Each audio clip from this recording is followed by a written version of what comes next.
जिंदगी के रंग हजार और तेरा प्यार, दोनों इस तरह मिले कि बात बन गई। जिंदगी के रंग गीतों के संग प्रोग्राम में दोस्तों आपका स्वागत है।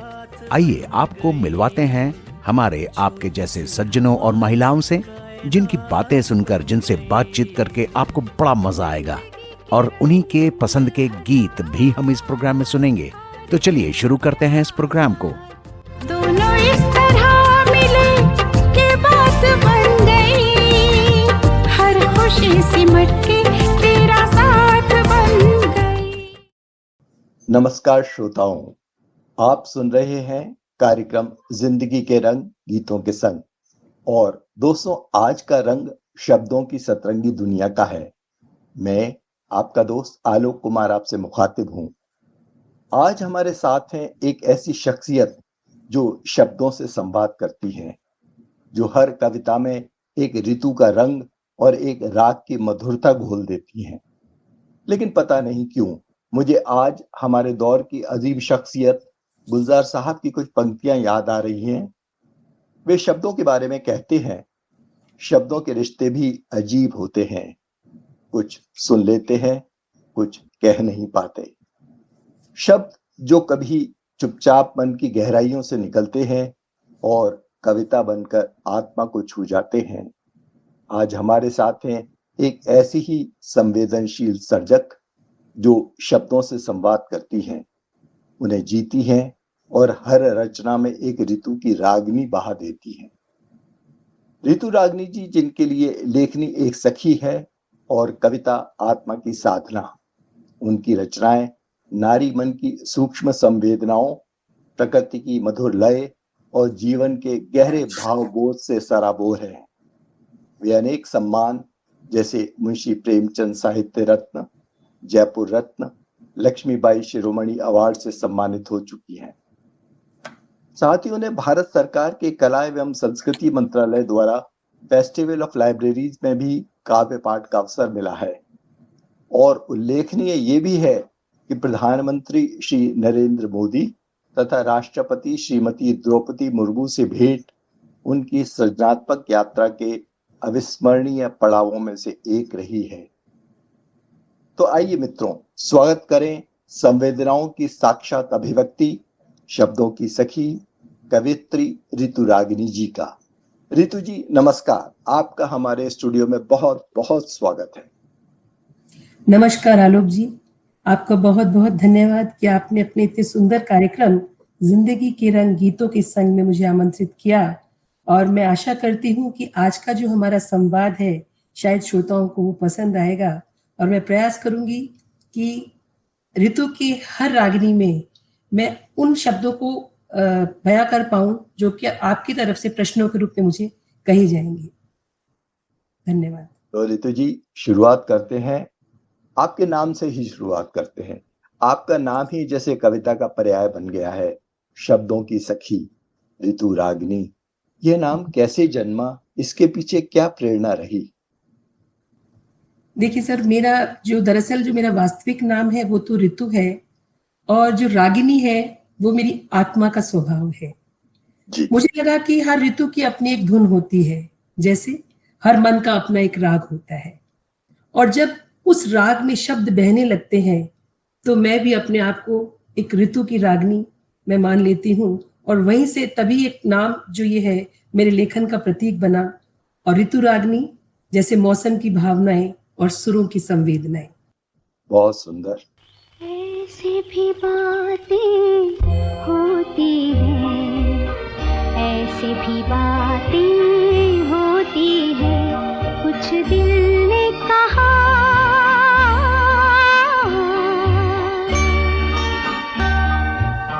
कुछ भी नहीं।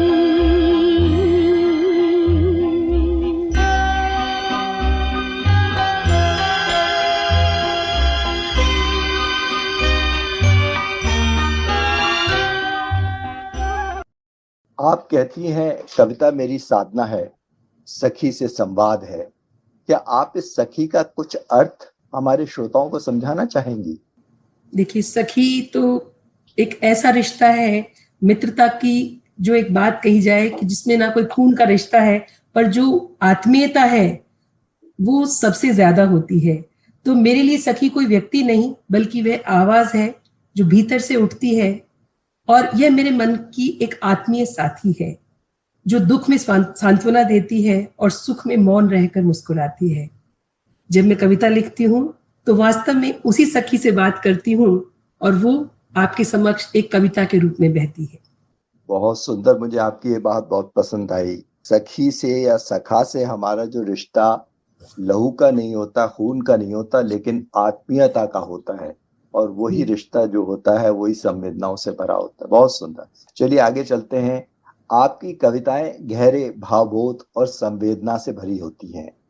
जब आप कविता लिखती हैं, क्या वह सहज भाव में आती है या कोई विशेष अनुशासन प्रक्रिया होती है? उसके लिए कोई एक पर्टिकुलर फॉर्मेट या डिसिप्लिन आप फॉलो करते? आलोक जी, कविता कभी भी किसी योजना से नहीं आती, ऐसा मेरा मानना है, क्योंकि मैं कविता के रूप में भावनाएं लिखती हूँ, इमोशंस लिखती हूँ। बस ये उस एक क्षण की अनुभूति होती है जिसको कि आपने या तो महसूस किया है, या कोई एक ऐसा दृश्य आपके सामने आया और उसमें से कोई एक ऐसा क्षण जिसने मतलब आपको उस समय पे हिट किया, तो वो एक जो अनुभूति है उसी को मैं शब्दों में ढालती हूँ। हाँ, ये जरूर है कि शब्दों में अनुशासन और लय का ध्यान जरूर रखती हूँ। तो कह सकती हूँ कि भाव सहज होते हैं, लेकिन अभिव्यक्ति साधना मांगती है। एक कवित्री के रूप में आप भावों का अवलोकन कैसे करती हैं? क्या आप प्रकृति, समाज या भीतर की अनुभूति से प्रेरणा लेती हैं? देखिए, एक बहुत ही ऐसा प्रश्न है, लेकिन मैं इसको इस तरह से कहना चाहूंगी कि प्रकृति, समाज और मन की भावना, ये तीनों ही मेरी कविता का एक मतलब यहीं से शुरू होती है, क्योंकि प्रकृति मुझे एक दृश्य देती है और समाज मुझे विचार देते हैं और भीतर की अनुभूति आत्मा की गहराई देती है। और जब इन तीनों का संगम जो होता है, तो जो एक भाव निकल करके आते हैं वही कविता का रूप ले जाते हैं। बहुत सुंदर। आपकी नजरों ने समझा प्यार के काबिल मुझे, दिल की ये धड़कन ठहर जा, मिल गई मंजिल मुझे, आपकी नजरों ने समझा।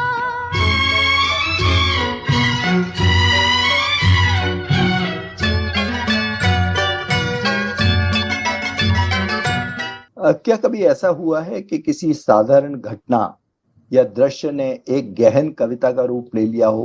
कोई अगर उदाहरण देके साझा करें तो बहुत अच्छा लगेगा हमें। जी, ऐसे बहुत क्षण मेरे जीवन में इस तरह के आए कि जहाँ पे मतलब कई बार जो उन क्षणों के अंदर सोचने को मजबूर कर दिया कि ऐसा क्यों। लेकिन कुल मिला के जो बात है कि जिंदगी के अपने अलग अलग मायने हर व्यक्ति के, किसी के लिए वो किस्सा है तो किसी के लिए कसक है।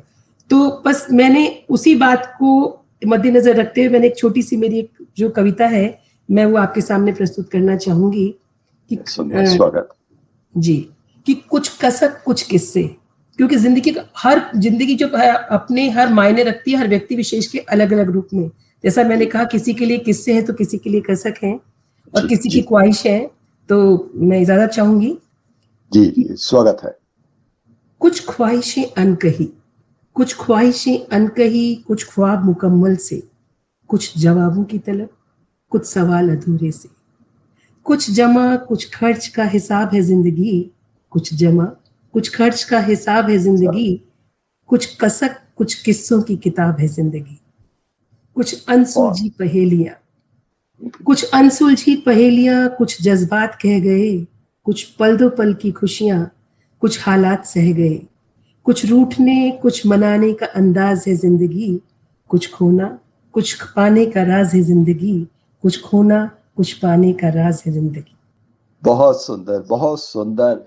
जिंदगी को आपने कितने विभिन्न कोणों से सामने रख दिया, कितनी भाव इसमें आ गए। बहुत सुंदर, बहुत ही मजा आया। मैं आपसे बाद में कहने वाला था एक कविता सुनाइए, लेकिन आपने तो बिल्कुल मेरे मन की बात छीन ली। बहुत धन्यवाद सुंदर, आलोक बहुत जी। बढ़िया। आपकी रचनाओं में अगर हम देखें तो नारी मन, संघर्ष, आत्मबल, प्रेम और प्रकृति सबका सुंदर संगम दिखता है। इन विषयों का आप किस तरह से चयन करती हैं, क्या करती हैं? क्या इसके बारे में सोचती हैं, और सोचती हैं तो फिर किस तरह से विषय आता है आपके दिमाग में? आलोक जी, विषय मैं नहीं चुनती, जीवन चुनता है। कुछ ऐसे क्षण हैं जो अपने आप अंदर समाहित हो जाते हैं, तो कभी कभी कोई आंसू कविता बन जाता है, कभी कोई खामोशी। और नारी मेरे भीतर का स्वर है, प्रेम मेरी ऊर्जा है और प्रकृति मेरी प्रेरणा है, और बस यही संगम मेरे शब्दों का संचार रचता है और एक कविता का रूप ले लेता है। बहुत सुंदर। बातों से खींच के ये आंचल, तोड़ के बंधन बांधी पायल, कोई ना रोको दिल की उड़ान को, दिल वो चला आज फिर जीने की तमन्ना है, आज फिर मरने का इरादा है, आज फिर जीने की तमन्ना है, आज फिर मरने का इरादा है।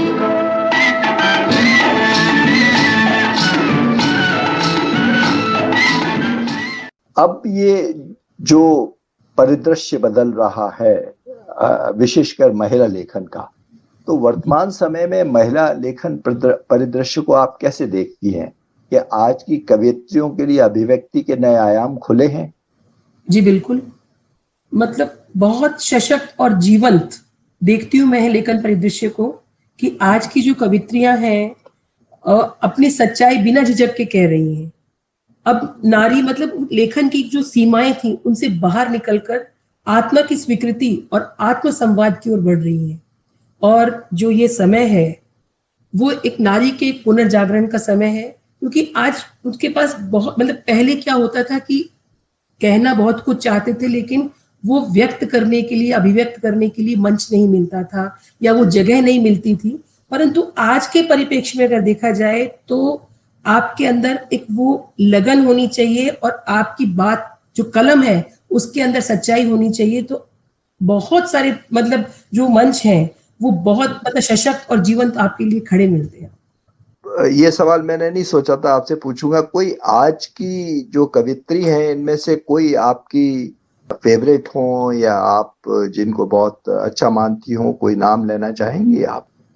देखिए, मतलब मैं सभी को सुनती हूँ, लेकिन जो पुरानी जो कवित्रियां रही हैं जो कि आज एक माइलस्टोन की तरह है, जो कि जिनका लिखा मतलब एक आज भी स्वर्ण अक्षरों में लिखा गया है, तो मेरी प्रेरणा तो वहीं से रही है। बाकी मैं किसी व्यक्ति विशेष का या किसी महिला विशेष का नाम नहीं लेना चाहूंगी। सभी अपने अपने क्षेत्र के अंदर बहुत अच्छा लिख रही हैं, बहुत अच्छा कर रही हैं।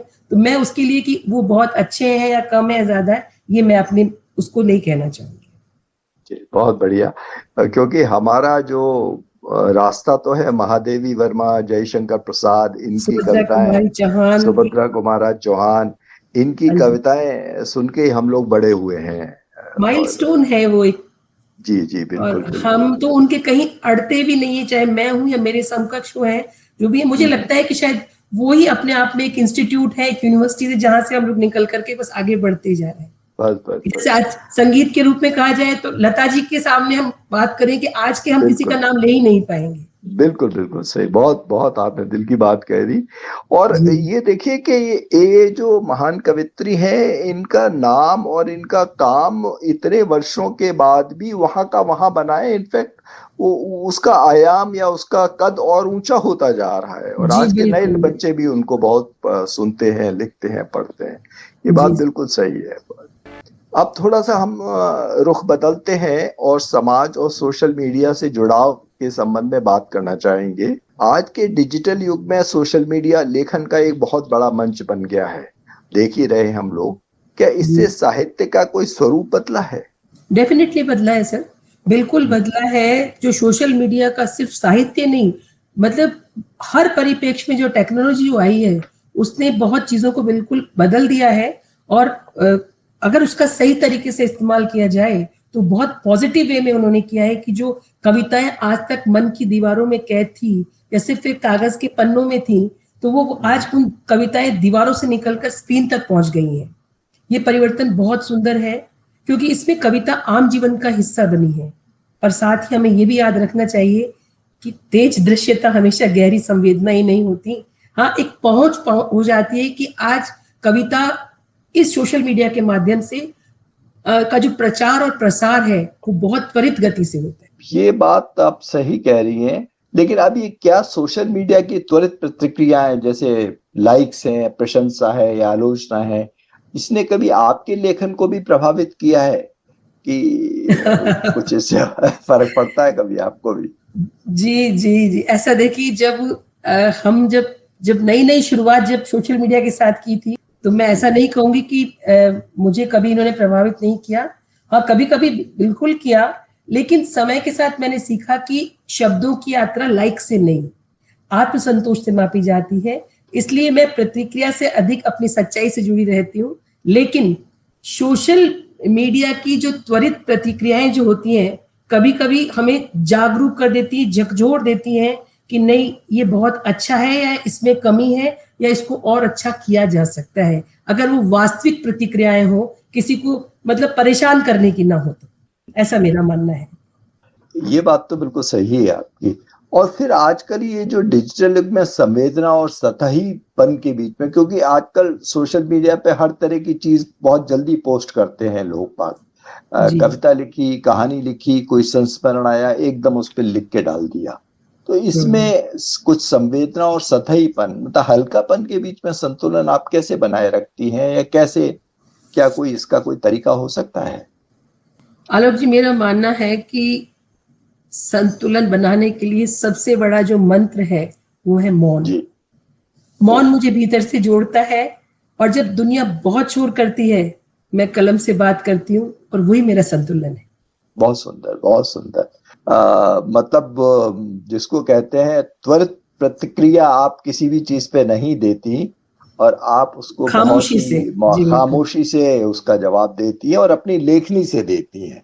सबसे सुंदर बात है, अपनी लेखनी से उसका जवाब देती है, अपनी रचनाओं से उसका जवाब देती है। बहुत सुंदर। कुछ इसी पे, मतलब कुछ खामोशी पे मैं अपनी कुछ पंक्तियां आपसे अगर साझा करना चाहूंगी, अगर आप इजाजत दें तो। बिल्कुल स्वागत है, बिल्कुल स्वागत। कि जब ये सब तरफ इतना सब, जब ये कहते हैं एक तरह से भूचाल जब आ जाता है, जब आप कहते हैं त्वरित प्रक्रिया की बात करते हैं, तो मैं खामोशी के लिए बात इस तरह से कहूंगी जी। खामोश रंगों की दास्तां से रंगा जीवन मेरा, खामोश रंगों की दास्तां से रंगा जीवन मेरा, जिसमें उतर आता है अक्सर अक्स तेरा, की सैकड़ों कोशिश के हर रंग बोले, बजे साज तो बन आवाज कहीं कुछ हौले हौले, सिर्फ तेरा नाम लेकर के बिखेरा हर रंग मैंने, कि जुबां रंगों को मिले और बन के गजल दिल को छू ले, कैसे संभालूं हर रंग, कब तक हिफाजत में करूं, टूटेगी कब ये खामोशी, बस यही इंतजार करूं, टूटेगी कब ये खामोशी, हाँ बस यही इंतजार करूं, टूटेगी कब ये खामोशी, बस यही इंतजार में करूं। वाह, बहुत सुंदर। वाह, बहुत सुंदर। आपने जो मौन की बात को किस तरह से प्रस्तुत किया है, बहुत सुंदर, बहुत सुंदर, मजा आ गया। आपने कई सम्मान भी आपको मिले हैं देश में, मुंशी प्रेमचंद साहित्य रत्न, जयपुर रत्न, लक्ष्मीबाई शिरोमणि आदि। इतने सम्मान और प्रसिद्धि के बीच आपने सादगी और आत्मिक जुड़ाव को आप कैसे बनाए रखती हैं? देखिए, पुरस्कार, अवार्ड, सम्मान ये जो मिलते हैं, उनसे मेरी कविताओं के नेचर में कहीं कोई बदलाव नहीं आता। ये एक प्रोत्साहन है। हाँ, ऐसा नहीं पुरस्कार अवार्ड सबको पसंद आते, सबको अच्छे लगते हैं, पर मेरे लिए लेखन मेरी सेवा है। लेखन मतलब एक मेरे लिए एक सेवा की तरह ही है, एक आत्मा की सेवा। और जब सेवा में विनम्रता आ जाती है, तो ये पुरस्कार और ये खुशी तो देते हैं, पर लेकिन कहीं एक रुकावट नहीं बनते, कहीं अपने आप में एक कहते ना कि एक सुर को नहीं बदलते, कि नहीं एक अभिमान हो जाए या एक तरीके से सब ऐसा हो गया वो हो गया। तो सादगी अपने आप, विनम्र जो सेवा अगर भाव रखा जाएगा आत्मा से, शब्दों के साथ में, तो विनम्रता स्वाभाविक है, उसके लिए कोई प्रयास करने की आवश्यकता नहीं है। मेरा ऐसा मानना है। बहुत सुंदर। और ये जो प्रधानमंत्री और राष्ट्रपति से आपकी व्यक्तिगत भेंट हुई है, जी। उस अनुभव को हमारे साथ साझा करना चाहेंगी? किस तरह से आपको बुलाया गया, आप कैसे वहां गई, क्या बातचीत हुई, क्या महसूस हुआ आपको? कुछ उस अनुभव को हमारे साथ शेयर करना चाहेंगी? जी बिल्कुल करना चाहूंगी। मतलब मेरे लिए बिल्कुल अविस्मरणीय और अविश्वसनीय क्षण थे जब भारत के प्रधानमंत्री श्री नरेंद्र मोदी से मेरा आमने सामने मुलाकात हुई, और जब महामहिम राष्ट्रपति श्रीमती द्रौपदी मुर्मू से जब मुलाकात हुई राष्ट्रपति भवन में, और प्रधानमंत्री से मुलाकात हुई प्रधानमंत्री आवास में ही। तो जब उनसे मिली, जब देखा इतने बड़े नाम, आज इतना बड़ा पद, लेकिन जो उनके अंदर जो सहजता, वो वाकई, जैसे कि हम अभी तक उनको हम अखबारों में पढ़ते हैं, टीवी में देखते हैं, सब कुछ सारा, लेकिन जब व्यक्तिगत रूप से जब उनसे मिलते हैं तो लगता है जैसे घर का कोई बड़ा अपने बच्चों से कैसे बात करता है, किस तरह की बातें करते हैं। मतलब एक वो सहजता उनकी बातों में थी। मेरे लिए बहुत ही मतलब अविश्वसनीय क्षण थे। मुझे अपने आप लगा कि हाँ वाकई में यहाँ हूँ, नहीं हूँ, ऐसा लग रहा था। पर उससे भी जो वो क्षण अविश्वसनीय तो थे ही थे, पर उससे भी बड़ा भाव था कृतज्ञता का। मैंने बस मन ही मन कहा, हे ईश्वर तेरा बहुत बहुत धन्यवाद कि मेरे शब्द किसी को छू पाए। और उस दिन लगा कि कविता सिर्फ शब्द नहीं, संसार को जोड़ने का एक सेतु है। और मैं ईश्वर को बहुत धन्यवाद देती हूँ कि मुझे उनसे मिलने का अवसर प्राप्त हुआ, और उनके द्वारा मतलब जो एक सहजता को मैंने महसूस किया कि जो आदमी जितना बड़ा उतना सरल और सहज कैसे हो सकता है, ये मुझे उनसे मिलकर के सीखने को और देख। बहुत सुंदर। ये भी तो कितनी बड़ी बात है कि आप अपनी कविता की वजह से या अपनी पोइट्री की वजह से आप वहां तक पहुंची, मतलब वही आपकी उपलब्धि रही। और लोगों को तो जाने के बहुत सारे तरीके होते हैं, लेकिन आप अपनी कविता की वजह से जो पहचान बनी है उसकी वजह से आप ऊपर पहुंची।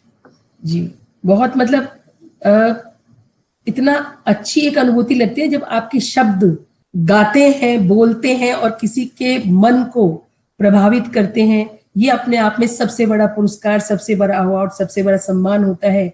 और जब उन भावनाओं को, उन शब्दों को, उन पंक्तियों को इतने विरले, या कहते हैं ना कि बहुत इस तरह के लोग जब सुनते हैं, समझते हैं, आपको सराहते हैं, तो फिर अपने आप में शायद इससे बड़ा अवार्ड या रिवॉर्ड मेरे हिसाब से और कुछ नहीं हो सकता।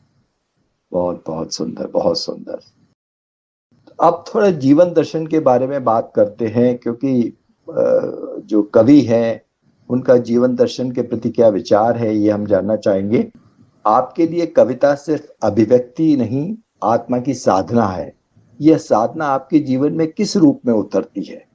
देखिए आलोक जी, बहुत गहरा प्रश्न है, पर लेकिन कविता मेरे लिए मौन से संवाद है और मेरे आत्मा की अभिव्यक्ति है। हर दिन मैं कुछ ना कुछ लिखती हूँ, भले ही वो एक पंक्ति हो। मतलब मेरे लिए जो लेखन है वो एक ध्यान है, मेडिटेशन है। और जब मैं लिखती हूँ तो मेरा मन उससे शांत होता है और मुझे ऐसा प्रतीत हो रहा है जैसे मैं कोई प्रार्थना कर रही हूँ। तो और मेरा मौन से संवाद मेरी कलम से कागज पे उतर जाता है।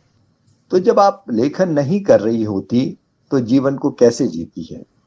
क्या उस समय भी शब्द आपके मन में चल रहे होते हैं, विचार चल रहे होते हैं, फिर जब आप बैठती हैं तब उनको उतारती हैं कागज पर?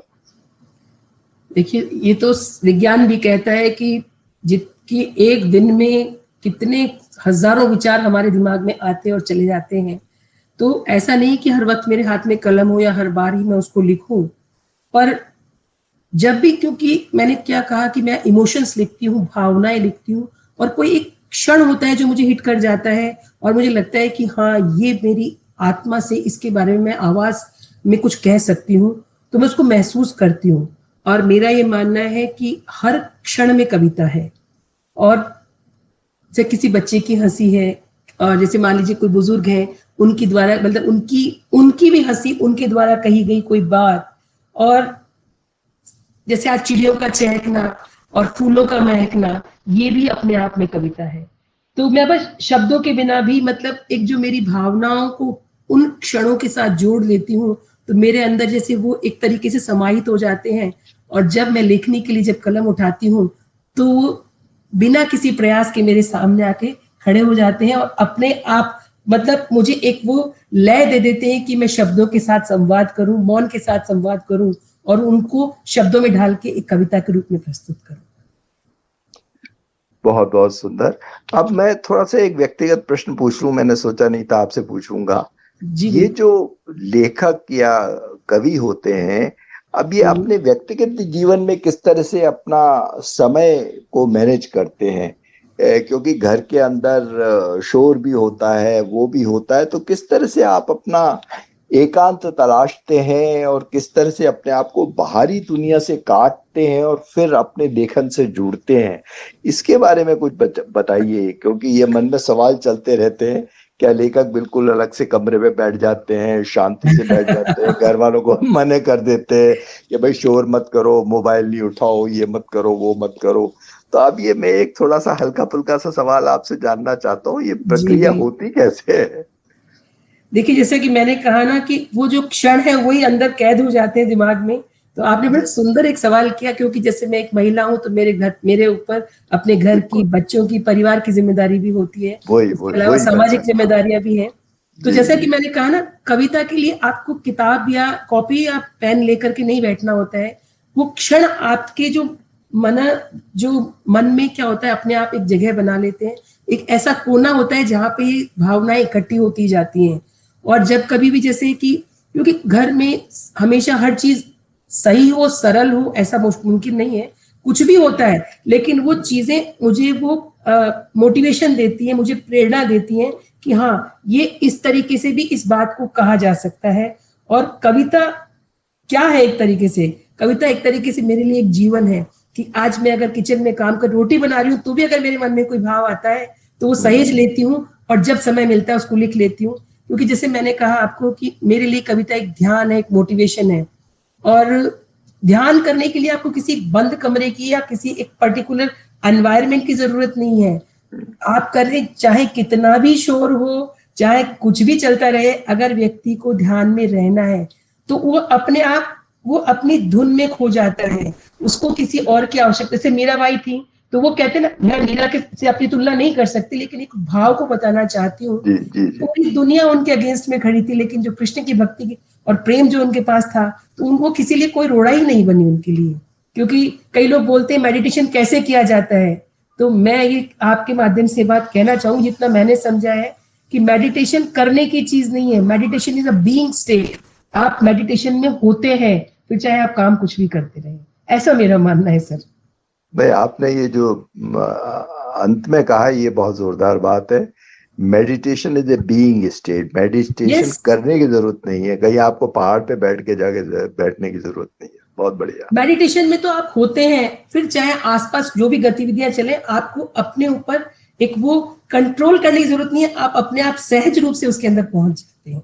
अच्छा, ये बताइए कि आप कोई अपने साथ डायरी रखती हैं या मोबाइल पे नोट करती हैं? जब कोई थॉट आपके दिमाग में आया, कोई विचार आया कि इसको मैं बाद में एक्सपेंड करूंगी, ऐसा कुछ प्रैक्टिकल क्या करती?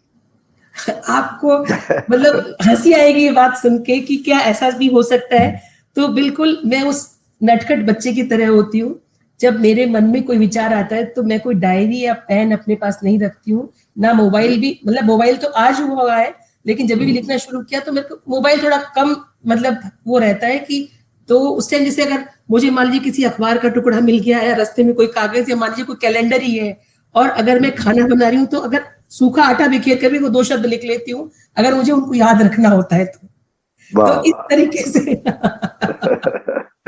तो ये सहज बात है और ये सच्ची बात है कि हमेशा आप कॉपी और पेन को साथ नहीं रख सकते हैं। तो अगर मैं सफर कर रही हूँ तो अगर डैशबोर्ड में कोई कागज रखा होगा तो पेन ढूंढ के कहीं किसी कोने में, किसी बिल के कोने में, किसी कार्ड के कोने में कुछ एक वो पंक्ति या वो शब्द लिख लेती हूँ, फिर उसके बाद में उसको इलैबोरेट कर देती हूँ। ये अगर हमारा इंटरव्यू जवाहर कला केंद्र में हो रहा होता और आपने ये बात कही होती कि मैं आटे पे अपने विचार लिख लेती हूँ, तो कल के अखबार की हेडलाइन बन जाती है। ये मुझे पता नहीं, लेकिन सर जो बिल्कुल ये सच्ची बात है, मतलब जो मैं हूँ वो मैं ऐसी ही हूँ। वो नटखट वो बच्चा अभी भी मेरे अंदर है और वो ढूंढता रहता है कि हाँ मुझे क्या करना है। उसके लिए उसको मतलब साधनों की जरूरत नहीं है, बस आपके मन में विचार आया और लिख दिया। जी, ये मतलब एक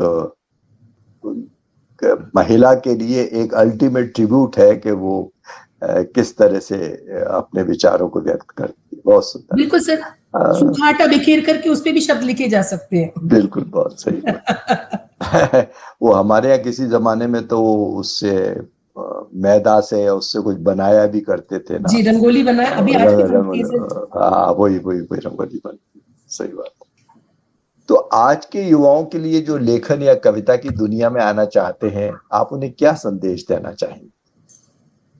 सर देखिए, जो आज का युवा है जी। तो क्योंकि आज का युवा मतलब बड़ा जल्दीबाजी वाला युवा है सर, और टेक्नोलॉजी का इतना बड़ा मतलब जैसे कहते हैं ना कि आश्रित हो गया है टेक्नोलॉजी के ऊपर, और यही कारण होता है कि कभी वो डिप्रेशन का शिकार हो जाते हैं, कभी आप लोग व्यक्त नहीं कर पाते हैं, या कहीं अगर वो एक लकीर के फकीर भी हो जाते हैं कभी कभी। तो मेरा उन बच्चों से यही एक संदेश रहेगा कि लेखन में जल्दीबाजी ना करें।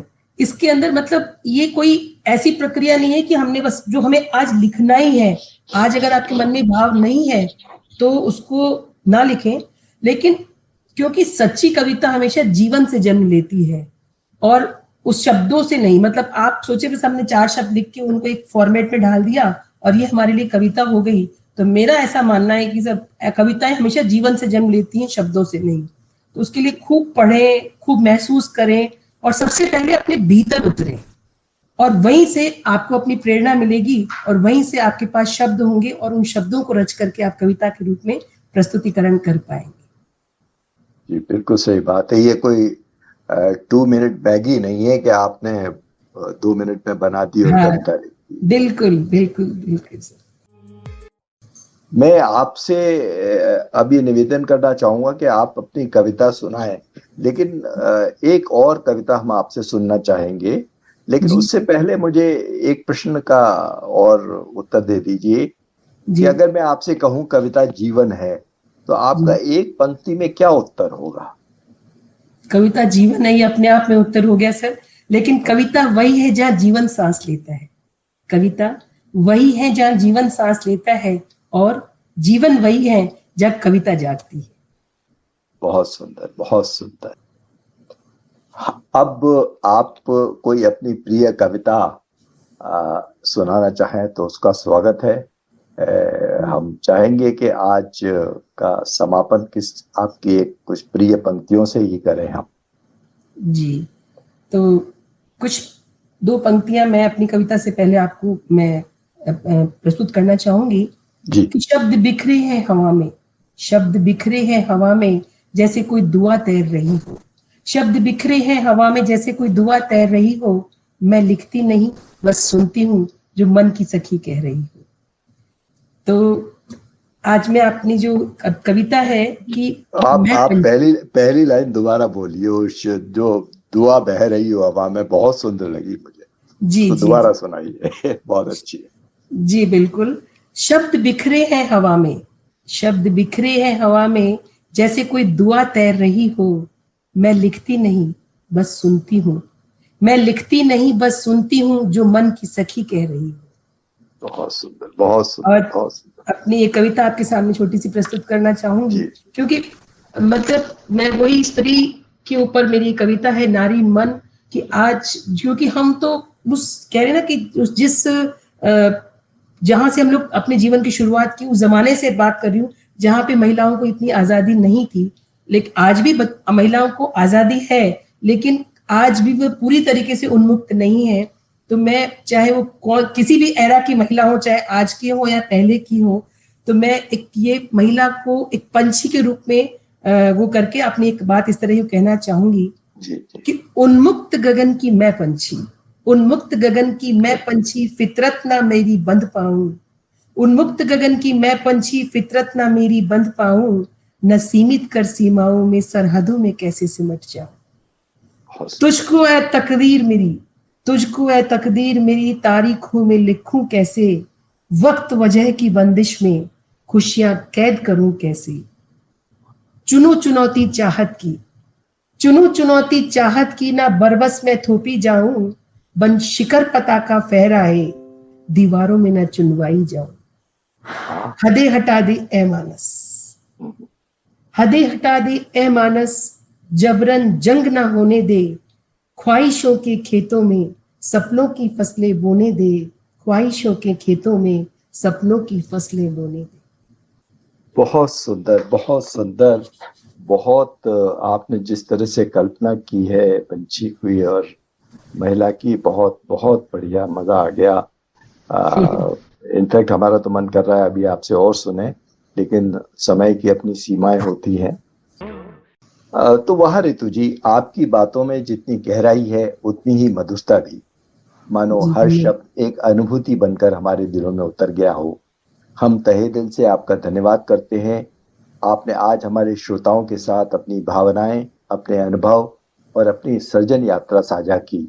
हम कामना करते हैं कि आपकी लेखनी यूं ही भावों के नए क्षितिज छूती रहे और हर ऋतु में आपकी रागनी गूंजती रहे। मेरे को दो पंक्तियां याद आ रही हैं। आपने राष्ट्रीय स्तर पे तो अपनी पहचान बना ली है, मैं चाहता हूं आप अंतर्राष्ट्रीय स्तर पर भी अपनी पहचान बनाएं। दीवारों पर दस्तक देते रहिएगा, दीवारों पे दस्तक देते रहिएगा, दीवारों में दरवाजे बन जाएं। इसलिए हमारी यह कामना है कि आपके लिए सारे दरवाजे एक के बाद एक खुलते रहें और आपकी दस्तक यूं ही चलती रहे और आप एक के बाद एक दरवाजे खोलती जाएं अपने लिए। बहुत बहुत धन्यवाद आलोक जी, आपने इतनी सुंदर इस कार्यक्रम की संरचना की, इतने सुंदर सवाल मुझसे पूछे। और दो पंक्तियों के साथ मैं अपनी वाणी को विराम देना चाहूंगी कि जिंदगी कोई सफर नहीं, जिंदगी कोई सफर नहीं, एक सरगम है। जिंदगी कोई सफर नहीं, एक सरगम है। कभी सांस टूटे, कभी स्वर कम हुए, कभी सांस टूटे, कभी स्वर कम है, पर जब मन की रागनी गूंजती है तब हर दर्द भी गीत बन जाता है, तब हर दर्द भी गीत बन जाता है। बहुत बहुत धन्यवाद, आपका बहुत बहुत शुक्रिया। आपने मुझे इतने सुंदर कार्यक्रम में आमंत्रित किया, जिंदगी के रंग गीतों के संग। और मैं सभी श्रोताओं से भी इजाजत लेना चाहूंगी। सभी को मेरा प्यार भरा नमस्कार और शब्दों की सखी ऋतुरागिनी को सुनने के लिए आप सभी का तहे दिल से शुक्रिया। तो श्रोताओं, बहुत बहुत धन्यवाद और नमस्कार। फिर मिलेंगे एक नई शख्सियत, एक नई कहानी और नए प्रेरणा स्रोत के साथ। नमस्कार। जिंदगी के रंग हजार। दोस्तों, जिंदगी के रंग गीतों के संग के आज के इस प्रोग्राम में बस इतना ही। कल एक और नए सज्जन और महिला हमारे साथ हाजिर होंगे आपके लिए मजेदार बातें और गीत लेकर। सुनना न भूलिएगा। छोटी सी हमारी कायनात बन गई।